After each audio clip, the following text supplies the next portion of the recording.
poussiéreuse de Londres, la célèbre archéologue Lara Croft parcourt des textes anciens. Ses doigts effleurent un parchemin jauni, orné de symboles indiens. Un mot attire son attention, Mahakala.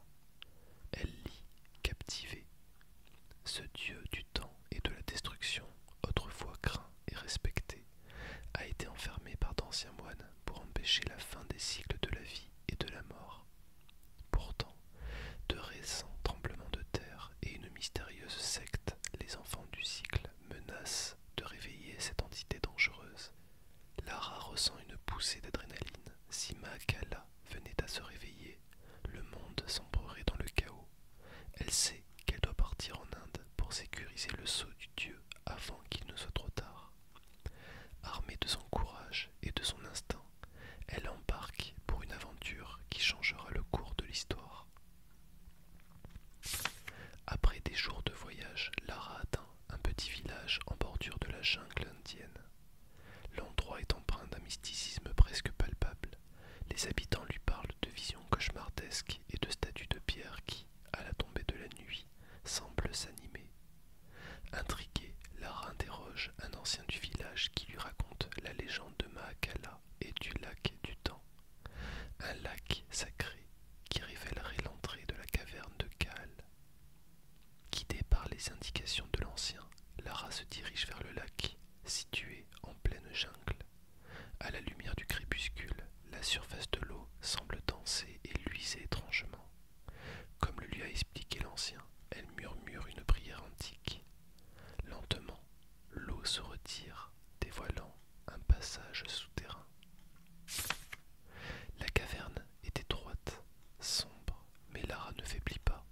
Des ombres ondulent le long des murs, comme si les esprits des lieux suivaient chacun de ses pas. Au fond de la grotte, elle découvre le premier fragment du sceau de Mahakala, une amulette brisée en 3 parties. Cependant, les enfants du cycle l'ont suivi.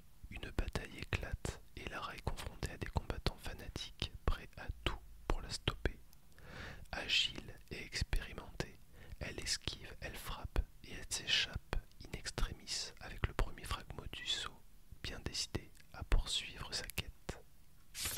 Après une journée de marche à travers la jungle, Lara aperçoit le temple de la nuit éternelle, partiellement enfoui sous les racines des arbres. Dès son entrée, elle sent l'atmosphère pesante et mystique. Le temple est un labyrinthe de couloirs sombres où le temps semble étrange. Des horloges s'égrènent en accélérant, des ombres se déforment et les murmures du passé résonnent autour d'elle. Dans une salle centrale, elle trouve le deuxième fragment, mais une épreuve l'attend.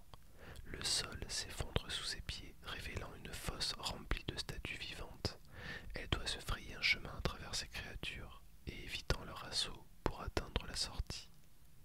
Éreintée, mais déterminée, elle tient fermement le deuxième fragment. Alors qu'elle approche du sanctuaire intérieur, Lara est prise de vertige. Des images déferlent dans son esprit. Elle voit Mahakala sous une forme humaine, massive et terrifiante, vêtue d'une armure ancienne et entourée de bras multiples. Chacun d'eux brandissait des armes. La voix du dieu résonne dans sa tête, menaçante et impérieuse. Lara, abandonne cette quête et je te donnerai le pouvoir de maîtriser le temps. Tu deviendras immortel et tu domineras l'avenir. Lara serre les poings. Elle sait qu'accepter une telle offre serait trahir l'humanité. Rassemblant tout son courage, elle repousse l'influence du dieu et s'enfonce encore plus profondément dans le temple. Dans la salle principale,